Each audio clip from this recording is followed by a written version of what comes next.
I'm Judy Stiles. Thank you for joining us this week on Newsmakers. When you think of summertime, you often think of summer heat, and of course we hear about things like heat advisories and heat warnings and some of the problems that can cause health-related issues in the summer. Something some people don't think about maybe is the air quality. And today we're going to take a look at that and talk about ozone. Joining me, Dan Pekarek, Joplin Health Department Director. Thank you for being here today. I'm happy to be here. I know we've talked, it's been a couple of years since we visited, and we're talking about the Clean Air Alliance and our concerns about air quality here. Let's start off with some background for people. You know, when we say the Clean Air Alliance, what are we discussing? Well, the four-state Clean Air Alliance came into being a few years ago. It was largely in response to information from the State Department of Natural Resources, who had contacted us and said, "Hey, do you realize that your area is on the verge of being in what's called non-attainment for the ground level ozone federal air quality standard?" And we really didn't know that at the time. Frankly, we were surprised. I think, like most people are, you think of ground level ozone and you think of that's a problem with big cities. Right. But the ground level ozone, the federal standard has been lowered by the federal government on several occasions over the last 20 or 30 years. And between that lowering effect and just the growth in the community and the growth in the metropolitan area, we have been unfortunately right on the edge of being in non-attainment, and actually have been in sometimes some of our air quality measurements at the monitor in this area have been above the federal standard. Okay, so we need to take a look at this issue and figure out what we can do about it. What region are we talking about? We say the Clean Air Alliance. The Clean Air Alliance, first of all, it's a subcommittee of what's called the Jasper and Newton Counties Environmental Task Force. And we focus on the metropolitan area, generally speaking. So we're looking at Jasper and Newton counties, and then we're looking at also at Cherokee County, Kansas, and right now we extend into kind of the tribal nations areas of Ottawa County, Oklahoma. We're most interested in those areas immediately around Joplin, and those areas that are perhaps west and south or southwest of us, because with air quality, those are the places that, if there are things in the air that could contribute to ground level ozone formation in Joplin, they're blowing into our area from those areas. So we're looking south and southwest of Joplin, as in addition to just Jasper and Newton counties areas. Of course, you're with the Joplin Health Department. I imagine there's a lot of different health departments that are professionals on this alliance. Right. The alliance has quite a few individuals that make up the group. We've got, of course, as you mentioned, health departments. We have local industry, business, education, just various organizations. But I guess it's suffice to say that it's entities that have a vested interest in trying to make sure that we stay in attainment with this federal air quality standard. Thanks. And of course, we're going to talk on this program some more today about what that means by attainment, but you do have some public service announcements, and I know that stations have been running these for a couple of years. We have as well here at KGCS, but we have a public service announcement. It's a little promo about ozone, so kind of use that to kind of set the tone for us as we start talking today. So if we could take a look at the ozone spot. Are you an air breather? Of course you are, so this message is for you. Ozone in the upper atmosphere protects us from the sun's ultraviolet rays, but at ground level it's harmful to our health and the environment. Ground level ozone is formed when volatile organic compounds and nitrogen oxides react in the atmosphere with sunlight and heat. Since it needs these to form, it's mainly a concern April through October. On hot, still summer days, ozone is at its worst. To learn more, visit summerair.org. Of course, we can see by that brief spot that a lot of what you want to do is create awareness for people that we have these potential problems. Sure. And in particular, that spot is kind of an Ozone 101 primer, if you will. It talks a little bit about how ground level ozone is formed. We wanted to educate the public a little, again, what is ground level ozone? And again, in that spot, it talks about how VOCs, or volatile organic compounds, and nitrogen oxides, or what we call NOx, how they form ground level ozone. They mix on hot summer days in the atmosphere, and that's how ground level ozone is formed. That particular spot still has the ground level ozone season going from, I think it was April to early October. It's actually been expanded now. It goes from March to, I believe, the end of October or November. So it's actually been expanded a little bit, but the seasons, if you will, that are times of the year that we're most concerned about are those hot summer days when you have those VOCs and that NOx interacting together in the atmosphere, and then that's how ground level ozone forms. Okay, so we have this concern, and people are, you talk about the areas affected. Well, how do you monitor it? People say, well, how do you know what your levels are? Yeah, it is one of those things that's hard to educate people about because you can't see it. Right. You can see water quality. You can actually see. You can see trash, where people are littering. You can see physically. You can see those kinds of things. Ground level ozone is not something you can see. And so you do have to use scientific instruments to monitor it. The monitor for our area is in Alba, Missouri. The Department of Natural Resources, the state agency, operates that monitor. It was placed in Alba, Missouri for a reason, because that is downwind of the Joplin metropolitan area. So southwest and northeast. So if they want to know what's occurring in Joplin, they put the monitor downwind of us, and that's why it's in Alba. Mm-hmm. So this is looked at on a regular basis. As far as, is it daily? Or? Actually, yeah, we can literally log on to the DNR website and see hourly readings from that unit. Mm-hmm. There is a second unit that we rely on as well, because we do have participation from the tribal nations in Ottawa County, Oklahoma, mm-hmm. and they have a monitor. I believe it's down by Quapaw, if I remember. So they provide that data. They're part of the committee, right? And they provide their data as well, since that's blowing our way. And we can all kind of put all that data together to kind of get a better picture for the area. When we think in terms of highways, it sounds like the ozone kind of moves on up the highway sometimes. Well, and certainly when you think of, we are at the intersection of two interstate highways, mm-hmm. and what we call mobile transport is one of the prime areas that you get contributions to ground level ozone formation. So, the nitrogen oxides basically are products of combustion. Mm-hmm. Anything from the smallest fire or smallest gasoline engine up to the biggest power plant or industry. So anything that's where you've got a combustion going on, that's going to produce those nitrogen oxides. And so cars are, mobile transport, people and vehicles, combustion engine, you bet, are the single largest contributor to ground level ozone formation, just about mm-hmm. in any community, but especially in our community because of the sheer amount of vehicular traffic that's moving up and down the interstates and around the community. And you mentioned the southwest and northeast are the patterns coming through. So are we affected by what's happening? Tulsa, northwest Arkansas, other areas? Does that have trickled down to us? Or? It can. We're probably most affected by those areas that are, more adjacent to us. Mm-hmm. But we do look at northwest Arkansas. A huge area of growth. Right. There are modeling maps that I've seen from EPA that show that we get contributions from Tulsa metro area, from Oklahoma City metro area, mm-hmm. even as far south as the Gulf down around Houston.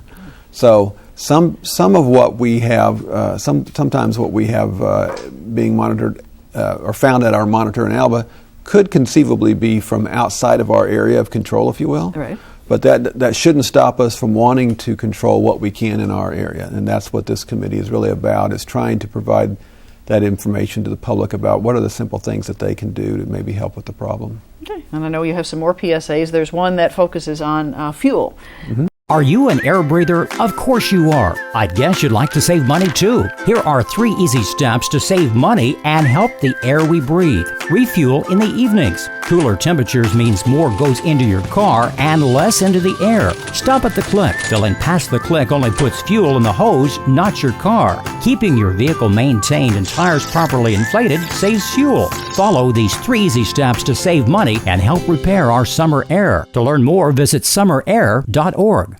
Of course, I wanted to share that one because it kind of ties right into you're talking about cars, and mm-hmm. it's not only driving your car, but filling up with the gas tank. Absolutely. This PSA that we just saw kind of speaks to the issue really of the VOC formation, the volatile organic compounds. Mm-hmm. Largely, those are the things that you think of when you smell a chemical. If you're out in your garage and you open up a can of paint and you smell that smell, or paint thinner, or what have you. Mm-hmm. But if you're filling up your car, if you on a hot summer day, if you kind of stand back and you look at when you're filling it up, right. you kind of see those vapors kind of movement.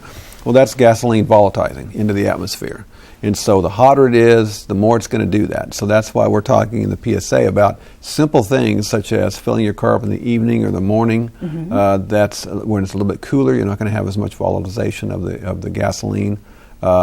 And we have another PSA. I don't think we have the shot from it today, but we talk a lot about solvent use. Again, if you're painting your house, you can now buy paints that are marked on the shelf that say they're low VOC. Okay. So it's about using chemicals properly according to the label, being careful about how you use them. Don't leave them open to the atmosphere on those hot summer days for long periods of time. If everybody does this, and if everybody fills their cars up in the mornings or evenings, or mows their lawns in the mornings or evenings when it's cooler, those kinds of things, then it can have an effect that will compound itself to help the community in staying in attainment. So are you able to monitor, and if you look at them, you say hourly, that maybe things start okay in the morning, but in the afternoons you see peaks starting to come up? You can see that. You certainly can. As the day gets hotter, you can see the ground level ozone level increase. We've been fortunate for the last several years. We've had cooler and wetter summers than normal up until about this summer. This summer, that's really heated up. It's been pretty hot, especially in the last few weeks. But we've had cooler, wetter summers since about 2012 or 13. And the way they look to see if you're in attainment, the EPA, they do kind of a rolling average of 3 years of data, of the ozone data. And so we've been down for the last few years because we've had those cooler, wetter summers. We think that is at least a big contributing factor to this.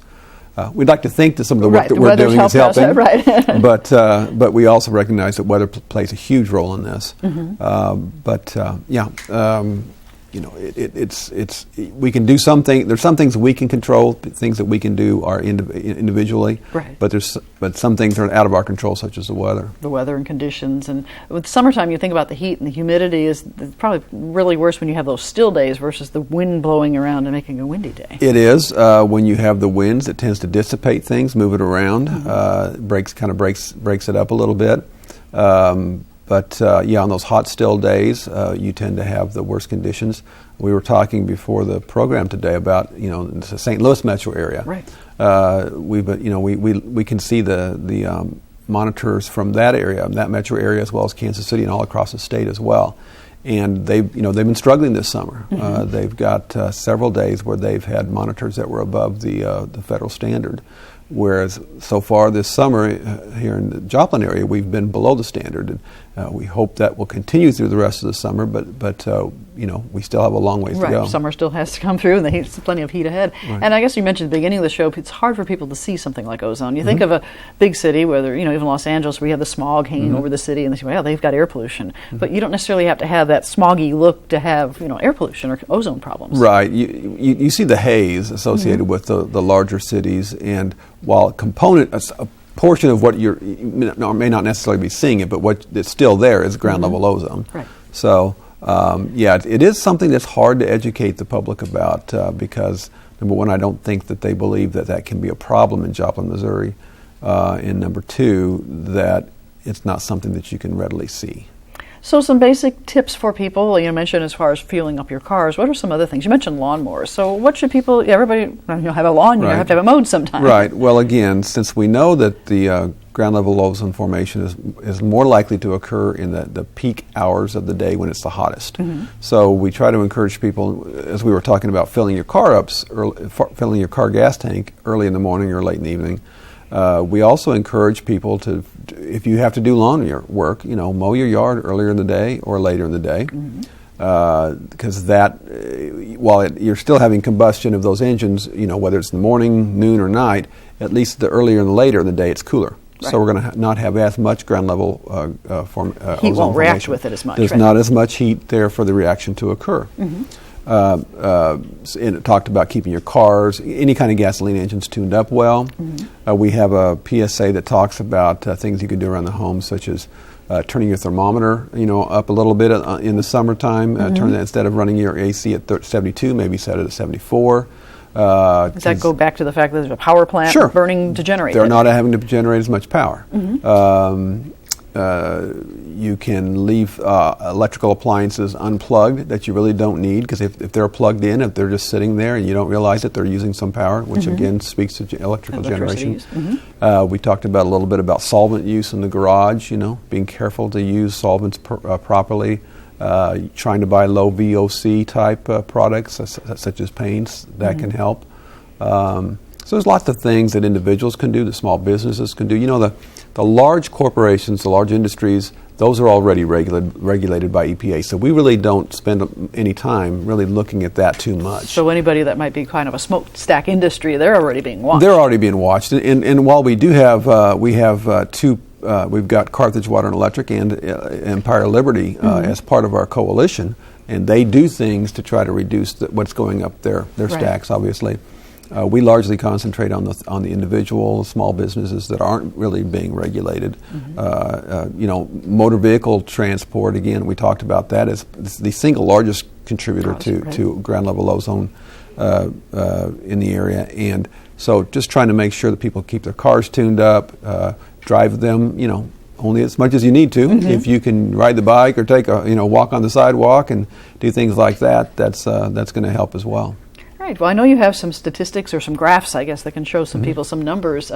We have one that talks about some emissions. So if we can look at some of the graphs that you have, because we're really let people visualize. We're talking about some of the results. So here's the first one, if you can explain what we're seeing here. Right. The NOx emissions is the nitrogen oxides that I was talking about. Again, that's largely a product of combustion. And you'll see on the left-hand side there that and that's Jasper County. You're looking across there, you're looking at various counties. So Jasper County is the largest contributor. We have the most population in the areas in our coalition. But you can see that fuel combustion and mobile transport are the two biggest contributors. Those are the kind of the orange and the yellowish. Right, the ones that are taller on the stack, right? That's fuel combustion and mobile, so in other words, vehicular traffic. Those are the biggest contributors to NOx in our area. So then we have a next one that has more emissions involved. Let's go to the next one, VOC. That's the VOCs, or the volatile organic compounds. And again, the takeaway from that, again, Jasper County is on your left, and then Newton County, Ottawa County, and Cherokee County, Kansas. The biggest contributors there, kind of hard to see the colors, but kind of a dark blue is that's solvent use. So that's the things whether it's small business or in your own garage, using solvents for various things. And then we also have the gray one immediately to its left. The next highest one is, again, mobile transports, because mobile transport also contributes to VOC emissions. So it does two things when so you're it does driving two that car. things. That's why we say it's the single largest contributor to ground level ozone in our area. So you're able to monitor this, and even though you have it broken down into different areas, it's the average of all of them together that makes the impact?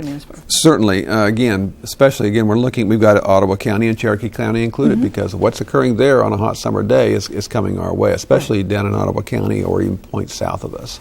So looking at those. And then we have one more graphic, I believe, the ozone monitor design. Explain what this means. Right. It's kind of a complicated equation, if you will, that gets to this. But what you're seeing there, and I can't see it real good on the monitor, but you've got a couple of lines there. There's a 70 parts per billion is the current standard for ground level ozone.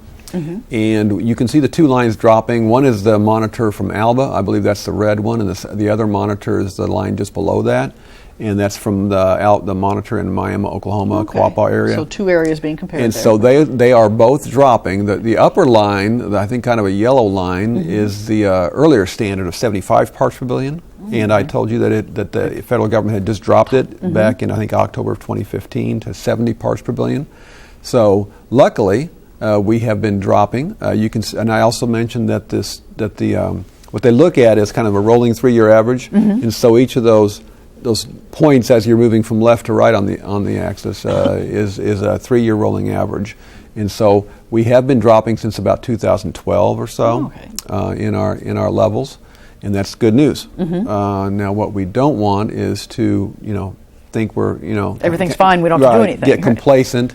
And then stop doing some of these simple things that can help us, because all it takes is a good hot summer, and we can have levels above the 70 parts per billion level. Again, we've been bumping at about 66 parts per billion here for the last several weeks. So this summer, when the heat of the summer, that we're going to get close to it. We're getting close to it again. Right.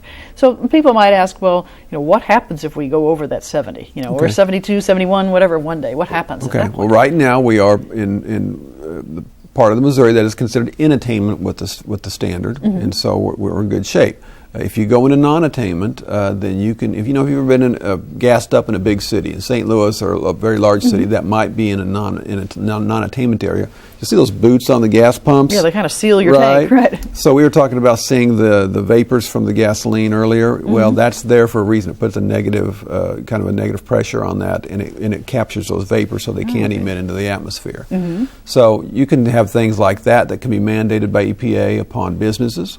You can have other higher standards, more regulations upon large business in the community. Right. Of course, I'm a health director. We're concerned about the health effects of this, and there are health effects that can occur, especially with those that are that are respiratory compromised. Lung problems, right? So, there are reasons, both health as well as business, that you want to stay in attainment. If a business is looking to relocate to Joplin or expand in Joplin, and they've got operations and we're in non-attainment, and they've got operations in a community that is in attainment, they may well choose to go to the community that's in attainment because there may be less regulations. And there'll be more costs with those regulations. Sure. They're going to have there are potential business costs. There certainly are some health ramifications, and ground level ozone can even affect vegetation. So it can affect crops and such. If it gets high enough, it can actually cause crops to be more susceptible to insects and disease. So even for viewers that are maybe say, I don't live in the city, I don't have to worry about this, but those rural areas could be affected by what you're talking especially about. if you're looking at vegetation effects. And tying all of that together. So a lot of things that can come along. I know when you talked about the gasoline pumps, the differences, that would be a cost to that gas station as well. They have to put that type of equipment. It is, and then obviously those costs get passed on to the consumer. So. Now, certain cities, I think over here, St. Louis, they have a special summer grade of gasoline they have to sell. Is that part of that as well? That could be part. Yeah, that can be linked to that. There's just a host of things that could go along with that. At one time, and I don't know if they still do that, there used to be mandated points where you'd have to have your car emissions checked, right, to make sure that the car was emissions were within standards. Certain cities, you have that emissions control as well as your state inspection. I know that used to be the case in Denver, and again, I don't know if that is still the case in any place in Missouri or not, but that has been one of the things that you might see commonly in a community that's in non-attainment. Now, on the health side, you mentioned, of course, the health department and health concerns. We hear a lot today about they're becoming more and more people maybe aware, or maybe awareness of lung problems, respiratory problems, or that tie between the two. That Well, I mean, with ground level ozone, the health effects are largely going to be respiratory in nature. So again, those folks that maybe have asthma, that are respiratory compromised in some fashion, very young children, the very old. Individuals who spend a lot of time outside on hot summer days, and they're doing very active things such as construction workers. I mentioned children who are maybe more likely to be outside playing hard, people who jog, who exercise heavily. They're the kinds of folks that are probably going to be more apt and more to maybe see something, an effect of this. It might be something where they feel like a shortness of breath, they could feel tightness in their chest. Asthma could be, if you're asthmatic, it could be aggravated. So it's not, the average citizen may not feel it so much, or may not realize that they feel something, but whereas somebody who maybe is in a strenuous activity outside that might feel it. Right. So working on educating the public, we're doing this show, you have the public service announcements, there's ways to basically kind of like really get the awareness out there for people that don't say everything's fine, I don't have to worry about it here in Joplin, Missouri. Right, and that's what the committee is all about. Largely, and we have various strategies in our community plan that most of them probably do deal with community education. Where we're looking at trying to get the word out, whether it be through Facebook or through our summerair.org you have a website, right? Summerair.org. That's probably the single best site to try to go to get information about this topic. We try to drive individuals to that website. We have the PSAs there. We have information about vegetation effects, about health effects. things that you can do around your own your own yard and your own house to help with the situation. So we do that is probably our primary method of trying to provide education. We do go out and speak to groups. Right. I certainly can go out and talk to groups. We do shows like this. We go to health fairs, public events, and try to do things of that nature to educate folks. So we're always looking for new ways to try to get the word out. Do you see opportunities even in the schools to talk to the youngsters who will be growing up in the area? We would love to do that. We have one of our strategies does deal with more interaction with the school districts, and of course the schools we know are very busy. Right. They have a lot on their plate for curriculum. They have a lot on their plate to try to fit anything else in, but we would love to see maybe incorporated into a science project or a science segment of a science class, maybe talking about the ground level ozone issue in the community. So we're always looking for new opportunities to try to get the information out there. And the best way to reach you mentioned your website. Is there a way to reach you through that? Summerair.org is the best way to reach us, whether you want information or whether you want to contact us. That is a great way to do it. Now, another question people might have is, you're monitoring this and you're at 66, level 70. Are there such alerts that you would give to the community that we're dangerously close? Or, the only way we have right now really is through doing programs like this. A program like this, or maybe doing a news interview or something like that. In some of the large cities, you'll see where they actually have, hey, this is a red air day or an orange air day, or something like that. We unfortunately don't have that capability right now in Joplin. Those tend to be linked to, in the very large cities greater than 300,000 population, if I recall correctly. The EPA actually does air monitoring in those communities, enough places where they can make judgment calls about what this is a red air day or an orange air day. I've seen that driving through big cities. Right. We are not in that situation. We don't have that luxury of having that kind of level of monitoring, and thus having the information readily available for us to be able to put that out. So we would like to be able to do that, but we just don't have those kind of capabilities at this point in time. So you're working very closely with the EPA, the Department of Natural Resources, as well as the local agencies, all monitoring this, keeping track of what's happening. Right. We participate, we just in the last couple of years began participating in a new program with EPA called the Ozone Advance Program. By participating in that, you're on a regular basis, we meet with other communities in EPA, what's called EPA Region 7, which is what we fall in, kind of the 4 states in this area and north of us. And we're able to meet with the other communities that are part of the Ozone Advance Program. I think it's Springfield, St. Louis, Kansas City, Omaha, Nebraska. I forget how many there are. But, we meet with them on an annual basis, and so we can kind of share ideas about what we're doing here, what they're doing there.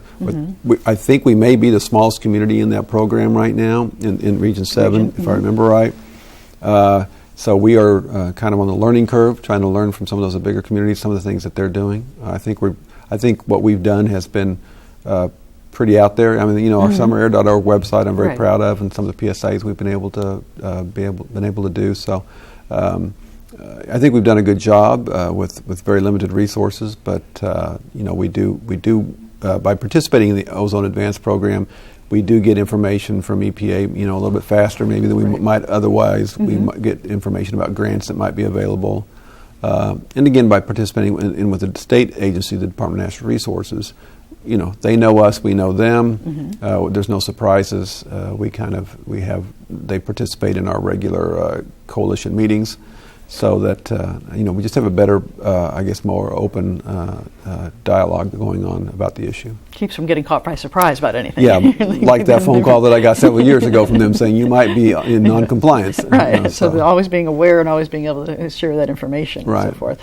Well, Dan, I'd like to thank you very much for sharing this information today for our viewers. And as we mentioned, their website, summerair.org. If they need some more details or want to find out more, or want to have a presentation to share as well. So, absolutely. Great. Well, I'd like to thank you once again, and I'd like to thank the viewers for joining us this week on Newsmakers. I'm Judy Stiles. Hope you can join me again next week at the same time on this station. We'll see you then.